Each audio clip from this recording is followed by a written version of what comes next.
Alright, what's going on, guys? My name is Mike, and welcome back to Genshin Impact.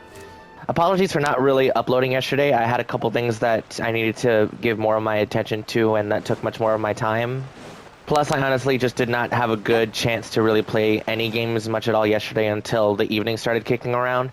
And I don't really want to start uploading videos like super late into the day.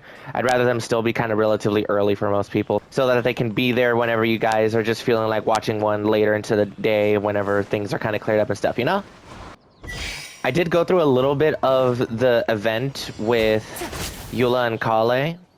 Admittedly, I still didn't do a whole lot because, frankly, I was genuinely feeling tired partway through the intro, so I just needed to give myself a little bit more of a break before even thinking of continuing again.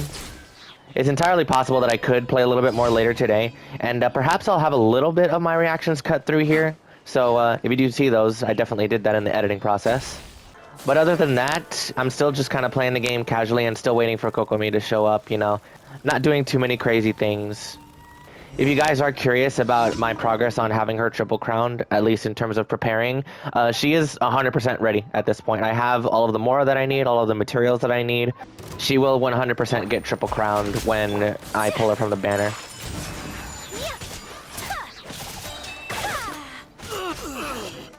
I do want to try my hand at possibly getting the Song of Broken Pines for Eula, but I know that I do not have a lot of Primo Gems, and my pity is complete god-awful right now. Because I do enjoy Wishing in Genshin, obviously. That is part of its charm. It is a gacha game, and, you know, the pulling is supposed to be... It's supposed to be addicting in that sense, but I also know when I have to be smart with my Primos, so...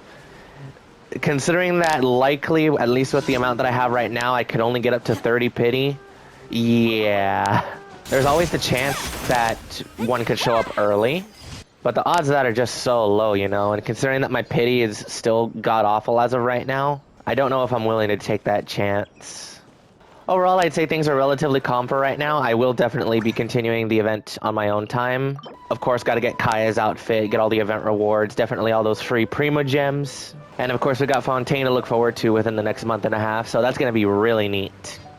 I think now that we're starting to learn a little bit more and more about the Fontaine characters that are going to show up, my excitement is definitely starting to build at least a little bit for the ones that I do care for.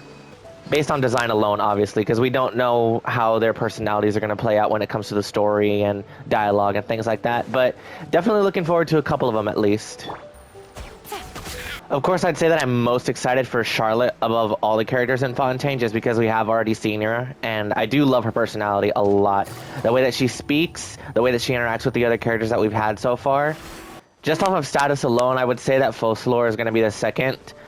I've always been interested in the Hydro Archon and what her role as an Archon in this game is definitely going to be, because I think so far, I think I mentioned it before, pretty much all the Archons are kind of good, like, secondary type characters in the sense that you're not really getting them for main DPS, you're getting them for their ability to help cause reactions or debuff the enemy in some way.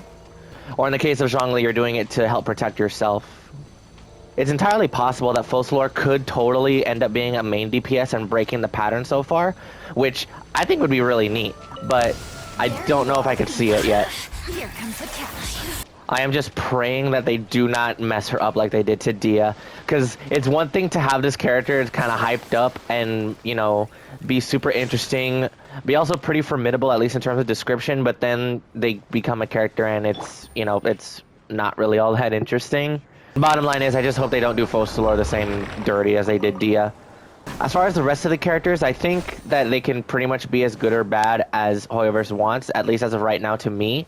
Just because I'm not as invested or care as much. Busted.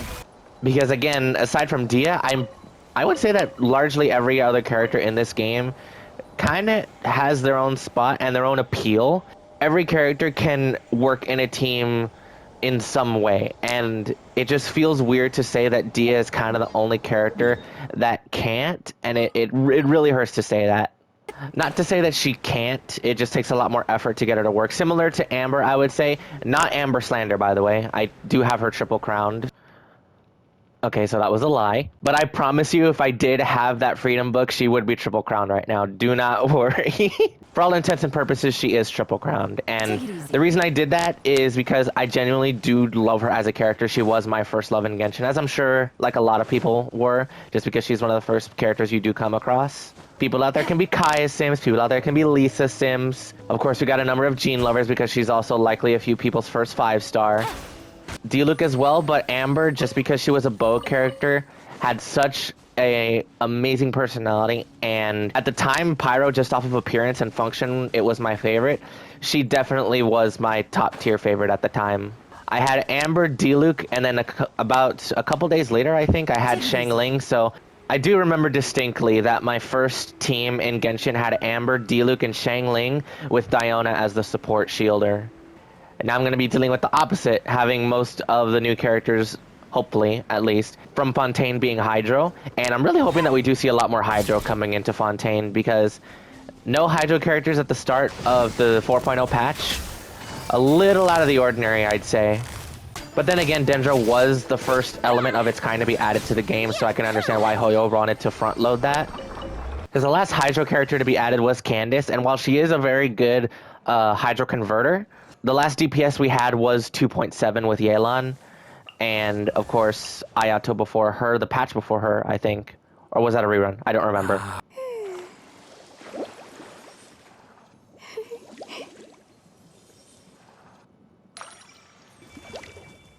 That is so freaking adorable as usual.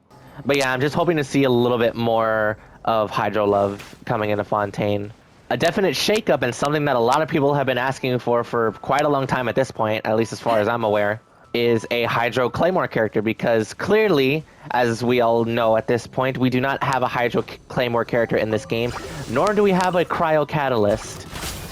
I kind of am hoping that we skip out on a Cryo Catalyst basically the entirety of the game until we get to Tsaritsa, and she's going to be the only Cryo Catalyst in the game. Some have been speculating that Charlotte could actually be the first Cryo Catalyst in the game that we get, and while I think that would be cool, I don't know if I'd necessarily be satisfied with it. But then again, it's kind of hard to imagine what type of weapon Charlotte could probably actually be using as of right now.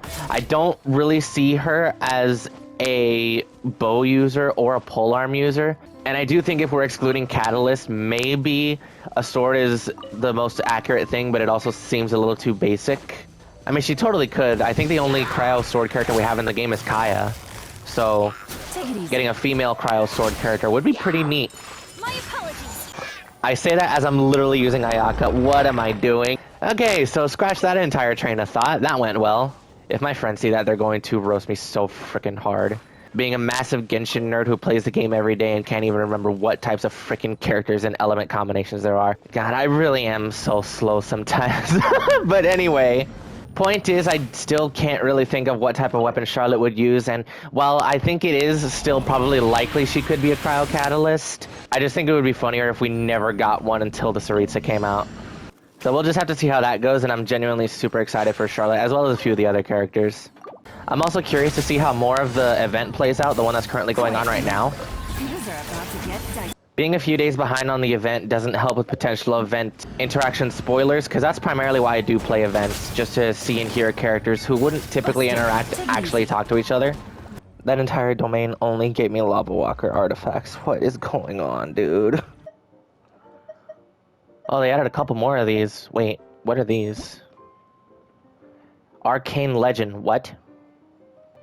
Oh right, we got Kazuha, Yanfei, and Candace. I think Totali was already a card. Or was he also added this patch? Oh, I only did 2. Okay, I forgot. Yeah, right. Okay. Well, I'm just gonna play through this real quick, and I'll go ahead and pretty much cut out the whole thing. But I'll be right back.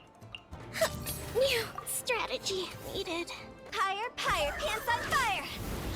Okay, I was a little nervous there, but Hu Tao seems just as broken in Genius Invocation as she does in the normal game. Alright, next one.